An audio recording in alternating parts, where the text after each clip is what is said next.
అలాగే ప్రతి ఒక్క కులాలకు, ప్రతి ఒక్క మతాలకు వారు ఏ వృత్తిలో నిష్ణాతులు అయితే వారిని ఆ వర్గంగా, ఆ నిష్ణాతుల పరంగానే వారిని అభివృద్ధి చేసి సమాజంలో వారు తలెత్తుకొని నిలబడే విధంగా ఆనాడు రూపొందించిన కార్యక్రమాలను నేడే కొనసాగే విధంగా ఒక చట్టాన్ని రూపొందించిన వ్యక్తి మన అన్న ఎన్టీఆర్, విశ్వవిఖ్యాత నట సార్వభౌముడు మన అన్న నందమూరి తారక రామారావు గారు.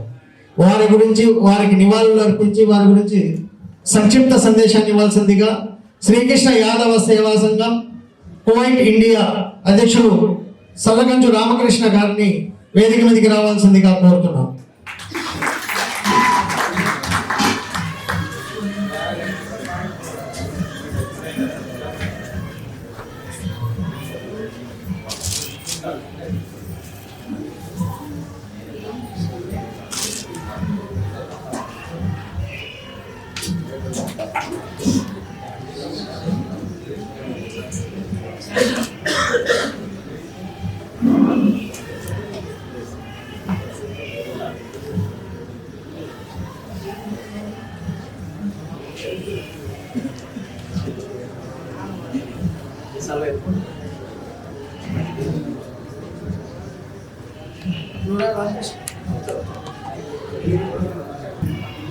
ఎన్టీఆర్ సేవా సమితి అధ్యక్షులు గౌరవనీయులు చుండు బాలరెడ్డి గారిని వేదిక మీదకి రావాల్సిందిగా కోరుతున్నాను.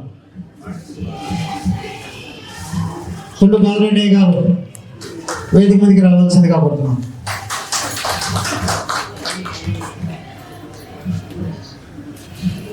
శ్రీకృష్ణ యాదవ సేవా సంఘం వారి చిరు సన్మానం ఇప్పుడు ఎన్టీఆర్ సేవా సమితి అధ్యక్షులు చుండు బాలరెడ్డి గారికి.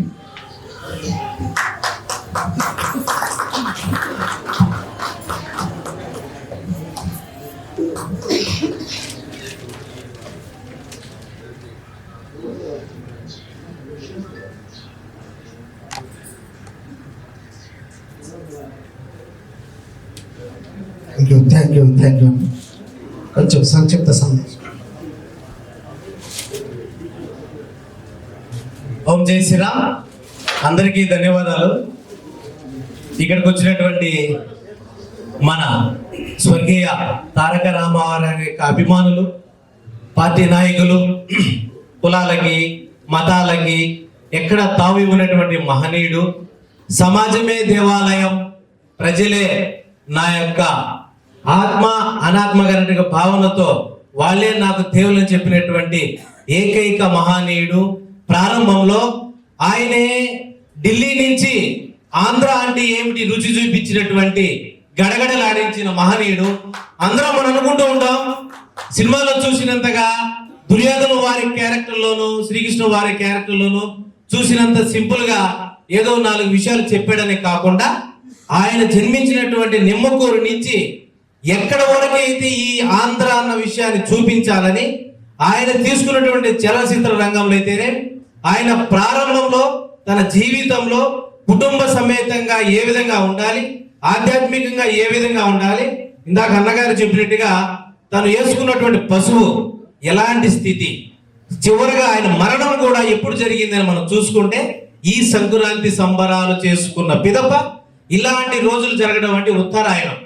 ఇలాంటి ఉత్తరాయణంలో జరిగినటువంటి మరణాలు ఎవరికి తగ్గుతుందన్నది శాస్త్ర ప్రకారంగా తెలిసిన మహనీయులకు ఈ విషయం అందరికీ తెలిసి ఉంటుంది.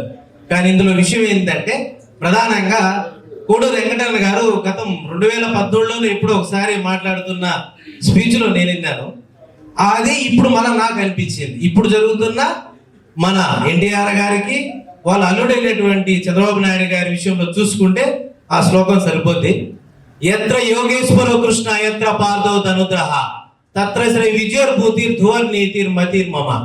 ఆ విధంగా ఏ విధంగా అయితే కోడూరు వెంకటరమణ గారి గతంలో చంద్రబాబు నాయుడు ఉన్నప్పుడు బాలకృష్ణ గారు చెప్పిన విషయం అక్కడ చెప్పారు.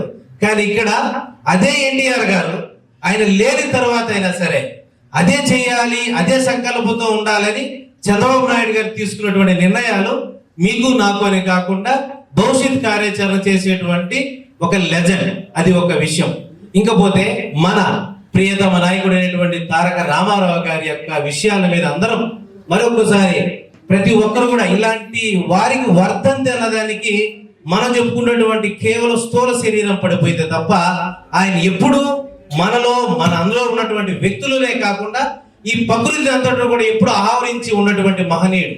దండం పెట్టుకోవడానికి దేవుడి చిత్రపటంలో ఎక్కడ ఉందో రూపురేఖలు తెలియదు, కానీ ఆయనను చూసిన వెంటనే ఇప్పటికీ ఇంకెప్పటికీ కూడా స్మరణ చేసేటువంటి నామం శ్రీకృష్ణ పరమాత్మ రూపమైతేనే, శ్రీరాములు వారి రూపమైతేనే, ఏ చిత్ర క్యారెక్టర్ తీసుకున్నా అందులో మడిగి విడిగి ఉన్నటువంటి మహనీయుడు మన ఎన్టీఆర్ గారు. మన తెలుగుగా ఆంధ్రాలో పుట్టినటువంటి ఇలాంటి కారణ జన్మలు పుట్టినటువంటి రాష్ట్రంలో పుట్టినటువంటి మనందరికీ ఎన్నో జన్మల సుకృతం ఉంటే తప్ప ఇది సాధ్యం కానే కాదు. ఇంకపోతే బడుగు బలహీన వర్గాలలో సంబంధించినటువంటి మన బాలయ్య గారు అయితేనేమి, ప్రధాన స్థాయిలో చూసే ఎంతో స్పీకర్ స్థాయిలో చూసాం. ప్రధాన స్థాయిలో ఇందాక భాషా గారు చెప్పినట్టుగా ప్రధాన స్థాయిలను కూడా నిలిపించేటువంటి శక్తి, ఎంపీలుగా నిలబెట్టేటువంటి అవకాశం మనందరికీ ఉంది. భవిష్యత్ కార్యాచరణ ఖచ్చితంగా రేణుగుంట అన్నది ఇది ప్రతి ఒక్కరికి, ఈవెన్ మస్తాన్ భాష కానించి మిగిలిన పార్టీలు వాళ్ళు గతంలో ఇప్పుడు చూస్తూనే ఉన్నాం. కానీ ఈ విషయాన్ని, ఈ సమస్యని ఎంత త్వరితగతిన అంతగా ఈ సంకీర్ణ ప్రభుత్వం నిర్ణయం తీసుకొని పరిష్కరించి మనందరి యొక్క బాగోగుల కోసం పార్టీ పనిచేస్తుందని ప్రగాఢ నమ్మకంతో నేను నమ్ముతూ జై శ్రీరామ్, జై హింద్, భారత్ మాతాకి జై. థ్యాంక్ యూ అన్న.